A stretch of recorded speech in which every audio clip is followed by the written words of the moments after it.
All the Money in the World, the film directed by Ridley Scott, which in its lead up was quite dramatic. Kevin Spacey jettisoned. Let's not go into that. A major reshoot. Christopher Plummer fills in the role. It's Paul Getty. The film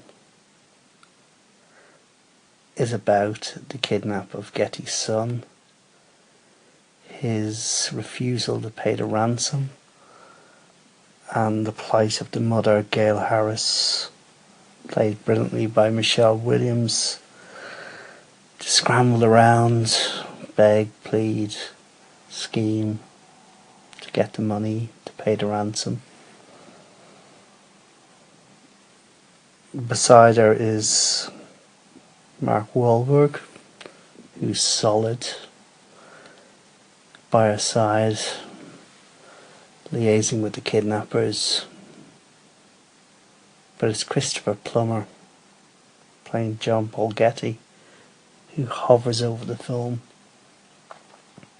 Only in those scenes where you feel the presence. It's not a Getty that's nasty, always polite, hard-nosed sometimes, but chirpy about it. When he's trying to do a deal, he sees an angle in everything, including the ransom. Could a ransom be tax deductible?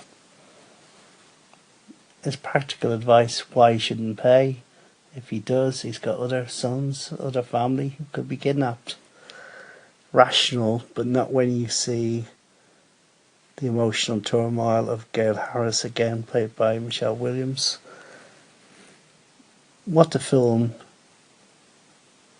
really does well in, and that's thanks to Ridley Scott, we know the outcome, we know the ransom gets paid, it's out there. But it's a tension between the efforts to raise the money, the kidnap itself,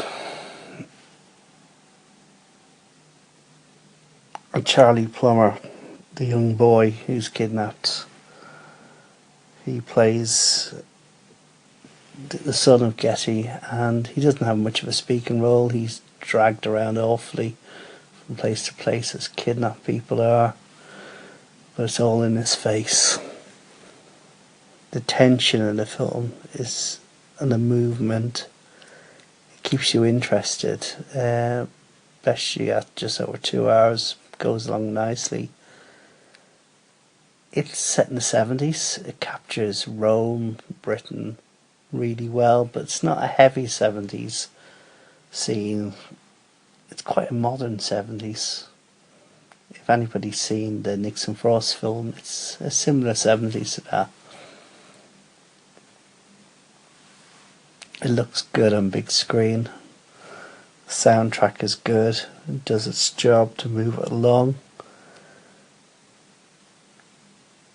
But one can't help thinking, what would Kevin Spacey have been like in the role as John Paul Getty?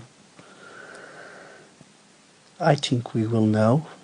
I think in 20 years or less, that version will be released with Spacey in that role. Only then can we compare with the Plummer role, not to see who's best, but to see what each brought to the role. It's a unique film now. We can, in the future, compare and contrast. But Plummer does a good job. He's more grandfatherly, likeable in some ways, nasty in others. But even if you have all the money in the world, a big house, many rooms, you can always only be in one room. The buying spree is explained nicely at the end. This film is well worth seeing, much better than expected. Money, money, money.